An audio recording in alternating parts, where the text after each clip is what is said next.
twongeye turatomboye bana b'Imana kuba duhamagana Nyagasani ku neza ye, ku izina ry'Imana Data na Mwana na Roho Mutagatifu, amen.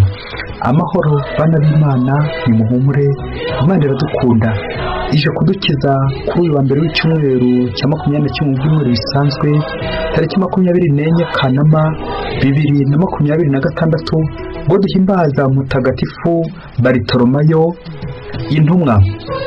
Mutagatifu Baritolomayo ari nawe witwa Natani. Ijambo Natani ni Igihebureyi Natanael, bikavuga ngo don de Dieu, impano y'Imana. Ba Baritolomayo ba Natanayeli tubifurije umunsi mwiza muri impano z'Imana. Nawe ni muri impano y'Imana, zamura ikiganza ubwira Imana uti warakoze Mana kuba ndiho kubera impuhwe zawe, warakoze kungira impano yawe, nawe uri impano y'Imana. Natanayeli mutagatifu udusabire. Aya masomo nadufasha guhura n'Imana no kumenya Imana by'ukuri, bityo twegera Imana uko Imana ishaka.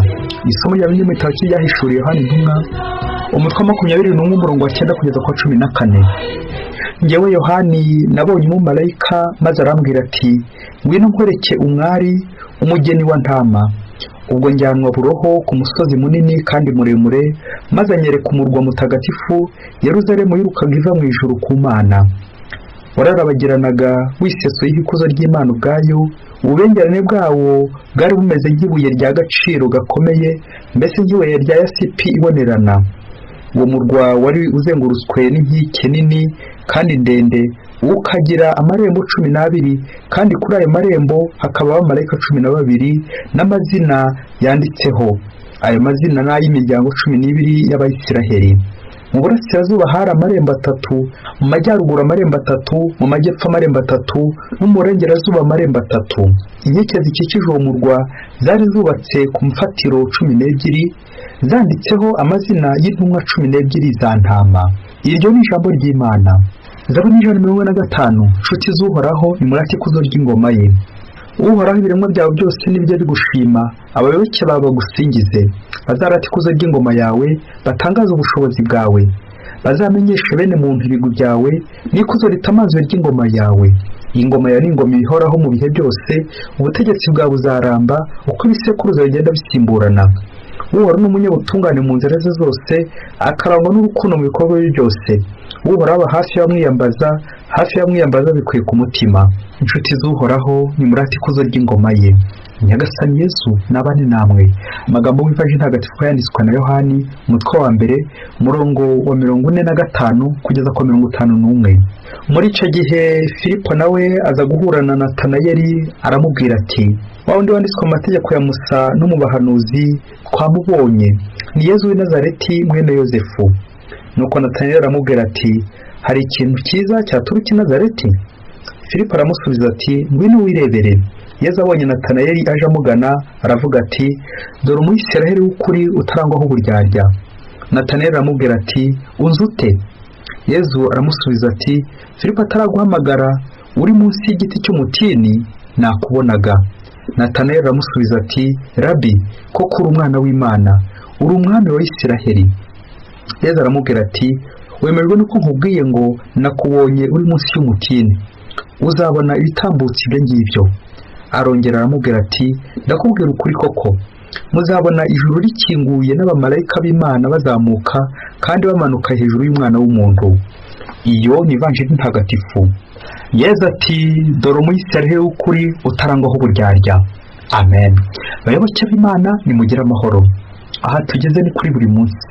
Fungura buri munsi, ufungure buri munsi, kandi wice gufungura abandi buri munsi, ijambo ry'Imana buri munsi, ineza y'Imana buri munsi. Amasomo tumaze kwakira tujye gukomeza tuzirikanaho aratwerekeza kuri uyu munsi mukuru duhimbaza Mutagatifu Natanayeli Baritolomayo intumwa ya Yezu Kristo. Amasomo aratwerekeza ku kuri Yezu utubona, akabona ko atuzi, kumenywa na Yezu. Ijambo ukuri, Pilato yigeze abaza Yezu ati ese ukuri ni iki? Ngo ako kanya Yezu ahita ashesheka, nta kindi yigeze amusubiza, kubera Yezu yacitse kuko niwe nzira, ukuri n'ubugingo, niwe kuri. Pilato rero kwibarisha ibyo azi, na niyo mpamvu nyine bigoye ko yivuga, kuko Yezu wamubonye wese yamenye ukuri. muri ino si hari ibinyoma byinshi. Baranavuga ngo ukuri ngo ni ikintu abantu benshi bemeje bakagihurizaho, bishoboka ko ari ikinyoma. None se niba abantu bahurije ku kinyoma, ubwo tuzabifateho ukuri? Twongere dutekereze iyi si irimo ibinyoma byinshi, irimo ababeshyi benshi, ariko dore itegeko ry'umuntu ubeshya, ngo urabeshya ukabeshya bikaza kurangira nawe wibeshye, ari wowe wibeshye. Ngaho rero aho tuza gusoreza, utekereze igihe wamaze ubeshya, utekereze igihe kirekire ucura ibinyoma kandi bigafata. Amaherezo bizarangira bite? Bizarangira wowe wibeshye nawe. Baranavuga ngo iyo ucura imigambi mibisha, iyo ugambana, ngo birangira n'abakugambaniye. Nyagasani nta kindi ari kuduhamagarira kuri uno munsi wa Mutagatifu Natanayeli, kongera gutekereza ko natwe turi impano z'Imana, ko tugomba kuba abanyakuri, ubwo Kristo uduhamagara nawe ari umunyakuri. Nawe rero urabe umunyakuri. Iryo jambo ukuri biragoye kurivuga ngo turimara amaze uko ryakabaye, ariko iyaba njye nawe twakongera kuvuga tuti nanjye ndifuza kubaho mukuru uno munsi, akariyo cyemezo tujya gufata kuri buri munsi, nanjye ndumva nanjye ndifuza kuba umunyakuri. Ingingo remezo zo guturangira iti umuntu w'umunyakuri. Umuntu uramuzi? Ntabwo umuzi. Ni ngombwa rero kuzamumenya, bitewe nuko nawe uzabugendera mu kuri. Bigendera mu kuri umenya byinshi, umenya iby'ukuri koko. Nyuma yo kumva isomo rya mbere twavanye mu gitabo cy'Ibyakozwe n'Intumwa ritubwira ibonekerwa rya Yohani, uburyo agenda ahishurirwa iby'Imana, Imana ikagera imwihishurira. Na nyuma yo kumva isomo ry'Ivanjiri, uburyo Natanayeli agenda asanga Yezu agenda amwihishurira, Yezu akagenda amubwira ko amuzi na mbere yuko amugana. Dore umuhise rero ko utangaho uburyarya. Twongere dutekereze ku bihugu byacu, mu karere tuvukamo, mu nzu zacu, aho Yezu nawe yaza ahamiriza ati dore uyu nguyu utarangwaho uburyarya, akavuga izina ryawe. Birashoboka ko Yezu akuzi cyangwa atakuzi. Turagendera ku mvugo y'umuhanga igaragaza umuntu uwo ari we. Umuntu ngo arimo batatu.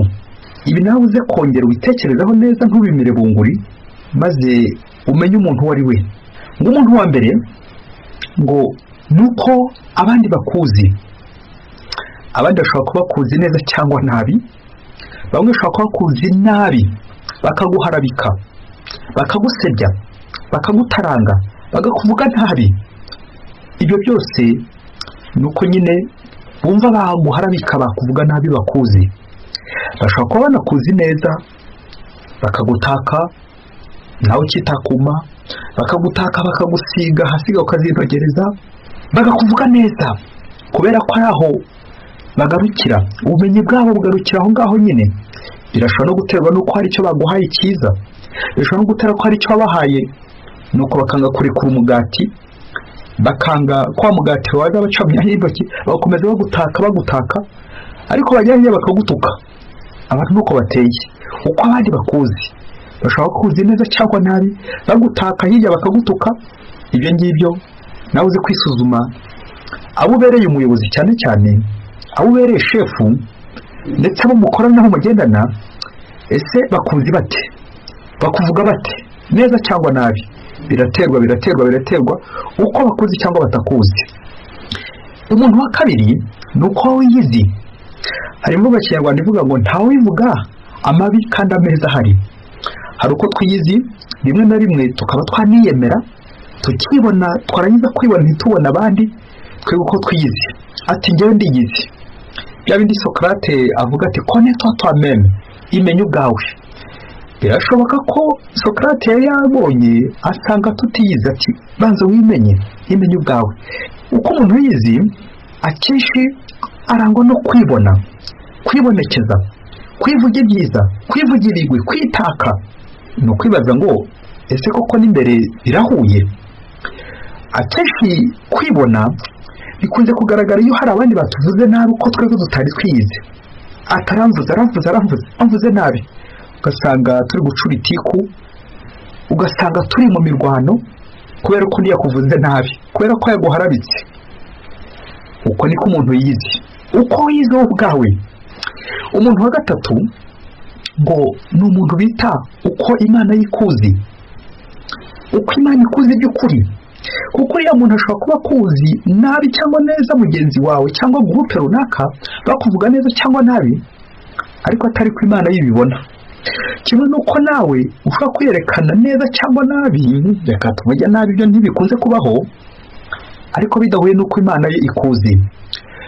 Uko Imana ikuzi, uko niko ikubona, ndetse rimwe na rimwe n'igihe bakwibeshyeho, Imana ishobora kuba ifite ukuri neza izi, n'igihe nawe wabeshya ukabeshya bikaza kurangira uri kwibeshya, Imana yo ibizi ukuri nyakuri. Aho niho tuza kuganisha uno munsi, kuri umunsi mukuru mutagatifu Natanayeli, uko Imana ikuzi. Uwo niwe muntu nyirizina, uwo niwe muntu w'ukuri, uko Imana imuzi. Na nibyo Natanayeli abwiwe na Yezu ati, dore umwisirayeli ukuri utarangwaho uburyarya. Natanayeli atangiye kwibaza, unzi ute? Unzi ute ako kantu wabyewe, ako kabazo unzi ute? Imana kuva wasamwa ukabyarwa ugakura, imibereho yawe yose Imana irayizi.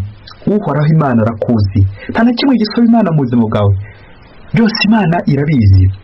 Niyo mpamvu rero akenshi dukora nabi, ati nta muntu wambonye nkora nabi, tugahemuka, ati nta muntu nduzi, tukandavura, ati nta muntu uri kumbona, ariko hagati Imana yo yakubonye, kandi umutima wawe nawe uri kugushinja, ati nyamara biriya wakoze, bya bintu wakoze.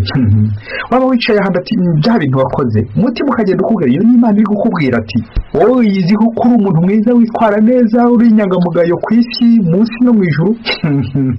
Ariko Imana yakureba ati bya bintu wakoze, yanjye sumba uri gukora, bya bintu uri gukora bibi, kwa kwandavura kwawe, umutima ugahora udiha, ugahora ukomangwa. Kubera iki? Imana ituye rwagati muri twe, ituye iwacu mu mutima ntama. Hari imvugo yindi igira iti, ushobora gusiga ibintu byose bikwirukansa, ariko ntiwasiga ikikwirukamo. Ngaho rero aho dutsindirwa abantu benshi, ukuri kwacu guherereye imbere. Nta kabuza Imana iratubwira iti, ibi ukora ni byiza, komeza ubikore, ibi ukora ni bibi, wabiretse. Inkomanga ku mutima, uwo niwe bita umuntu nyirizina. Mubyeyi, umuntu uramuzi? Umuntu ashobora kugukorera neza kimwe n'uko yagukorera nabi, uwo niwe bita umuntu. Ni ngombwa rero gushishoza tutarebeye ku bandi. Ese njyewe ndi umuntu w'ukuri? Uri umuntu wa kangahe muri aba ko tuvuze abantu batatu? Uri uwa mbere uzwi na benshi, uzwi n'abantu neza, cyangwa wowe uriyizi neza, urimenya, urirata, ukikuza, cyangwa wareka Imana igakumenya? Uza kureba umuntu wifuza kumera nkawe, umuntu wareka akaba ari wowe ukuri. Kuko akenshi tugera aho uzingi inyuma, ariko imbere tudahari. Ese uracyahari? Tujya gukora umwitozo gato. Ni inkuru nanjye kuvuga ibabaje, zo kugusaba gufata agatambaro kawe kugira ngo wongere urebe harya ubu wowe uri umunyakinyoma cyangwa uri umunyakuri. Umunsi umwe hirya kure cyane, ngo umubikira umwe yagiye mu butumwa. Wageze mu butumwa, akora ubutumwa, abantu muri ako gace ko baramwishimira bitewe n'ubutumwa yakoraga. Ntuze guhita ubumbaza. Uko akamwishimiye, igihe kiza kugera bumwiriraho. Bumaze kumwiriraho, yagomba gutaha muri kominote. Nuko areba hirya areba hino, asaba icumbi.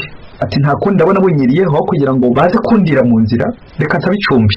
Abantu bo muri ako karere avuga ati koko mu bikira turamurazaye. Bashakisha ahantu hakomeye, ku mukiro ukomeye cyane, ahantu hari inzu nziza. Avuga ati koko masera agomba kuryama ahantu hiyubashye. Nuko bamujyana ku mukire, umukungu wo muri ako karere aba ariho aryama. Ahageze bamushakira icyumba cyiza cyane cy'imbere cya kindi cy'indani. Bavuga bati koko uyu ni umuntu w'Imana, uyu ni umukozi w'Imana, natwe reka tumwubahe, aryama ahantu hameze neza. Wamubikira aryama mu cyumba yateguriwe, araryama arasinzira. Nuko bigeze mu gicuku, wamubikira aza kugwa mu gishuko. Ngaho fari icyo gishuko yaguyemo, komeza utekereze igishuko yaba yaraguyemo muri iryo joro. Bamwe bati buriya se ubu byagenze bite? Nuko wamubikira areba hirya areba hino, ngo hari icyumba yari yegeranye nacyo mu cyo bari bamurajemo. Kubera ko yari abizi uburyo uwo mugabo uwo mukire wacuzaga zahabu. Nuko umubikira aragenda ngo aza kugwa ku gasanduku kari karimo zahabu, agakoze kuko arumva kararemereye. Ako kanya bishoke ko niba yari yambuye yavara ye muri iryo joro, muri icyo gicuku abatura ka gasanduku, agenda akingura buhoro buhoro, bakasohotse aragatwara. Nuko ngo ageze muri communauté, forari communauté yihe, communauté de bandits, communauté y'abandi, indaya n'indara. Nuko aragafungura ati noneho ndakize, ubukenda busezereye, sinzongera no kwiba kuko noneho mbonye bihagije. Nuko aragafungura, amaze kugafungura yibwira ko agiye gufungura danger de mort, aratungurwa bikomeye cyane. Basanga ari umurambo urimo, ari akana gapfuye karimo, kakandi yateruye. Ngo burya hahandi yaraye kuri wa mukire, ngo bari mu kiriyo, bwari buke bashyingura uwo mwana wabo witabye Imana. Nuko rero wundi wihinduye mu bikira bamugira neza, ngo akora ubutumwa baramuhemera. Birangije nyine ataruka agasanduku azi ko ari amabuye y'agaciro yari arimo, ari zahabu. Birangira atunguwe nyine asanze ari umurambo. Nuko wa mubikira nako yabandi yibaza niba uwo mwana amusubiza ababyeyi, yibaza niba agiye kumushyingura. Ese ndakarabiraho uyu mwaku, ndabigenza nte? Akomeza kwibaza ibibazo byinshi. Ndasubirayo, ndasubizamo ivara yanjye, biragenda bite? Yewe yakomeje kwibaza ibibazo bishoboye ko nanubu atarasubizwa. Uburyo azindukanye umwaka nguwo, nanubu aracyari kwibaza ibyo bibazo, niba asubiza y'uwo mwana uko aza kubigenza, aho aza kunyurira. Masara frere padiri, mbega wowe ntuze kumbaza niba yarakomeje gusubizamo wa mwambaro w'abihaye Imana nk'uko yari yagiye awitwaje, yagiye mu butumwa, bikaza kurangira koko abaye intumwa. Navuga intumwa ya Sekibi, ibyo ntujye tubibaza. Abo ndifuza gusoreza gusondo dutatu nawe tuza kugukebura, dukwibutse uko ubayeho, niba uriho mu kuri cyangwa niba uri mu kinyoma. Icyambere bajya bavuga ko iminsi y'igisambo ari 40. 40 bishaka kuvuga igihe gihagije. Ushobora kwiba ku muntu utanyuma ukazafatwa. Ushobora kuroga ugakora ingeso mbi nyinshi cyane, ku muntu utanyuma ukazagaragara nk'umuntu. Birangira kuri finale uko byagenda kose ugaragaye. Uwo niwe bita umuntu. Urihisha amaherezo ibyahishuwe nyine ukazasoma igitabo cy'ibyahishuwe. Icya kabiri, muri iyi si dufite ikibazo kiremereye. Abantu bitwaza ibirango by'igihugu ukajya kwiba, ukitwaza ibirango bya kiliziya ukajya kwiba, ukitwaza umwambaro w'abihaye Imana ukajya kwiba, n'ibindi byose ugaragaraho inyuma, ariko nyirizina atari kumeza imbere, atari ibyawe. Kwambara uruhu rw'intama kandi uri ikirura, aya ni amahano. Nk'uko bizarangira ufashwe. Icyanyuma twasorezaho ni ukwitoza kubaho mu kuri. Ukuri ese imbere yawe uwasatura imbere mu mutima, reka tubivuge neza, yasanga ibisesekara ku munwa ari byo biri ku mutima. Twongere dutekereze ukuntu bamwe tujya twishushanya, tukambara uruhu rw'intama kandi turi ibirura, tugasebya tukavuga neza inyuma, ariko imbere hari gutambuka ibinyoma. Uyu munsi natwe twiyambaza Mutagatifu Natanayeli, Nyagasani we azi ubwe, natwe turangwe n'ukuri, tuba abanyakuri, tujye neza mu nzira z'Imana, tubeho mu kuri, dukomeze gushaka kw'Imana, tuzirikana ko ibyo dukoze byose Nyagasani aba abibona. Biriya dukorera abandi bibi Nyagasani abibona, biriya dukorera uduhishwa Nyagasani aba abiruzi. Inkomanga ya buri munsi ati waretse bino bintu bibi, wakoze ibintu byiza, wakomeje ukabaho mu kuri. Bityo nugendera mu kuri, igihembo cyawe kirateganyije, nawe uzabarirwa mu ntore za Nyagasani, kuko Yesu Kristo ari inzira, ukuri n'ubugingo. Natanayeli Mutagatifu udusabire buri munsi. Imana ibahe umugisha. Imana Data na Mwana na Roho Mutagatifu. Amen. Padiri Musumbuko Ladislas, Diyosezi ya Cyangugu.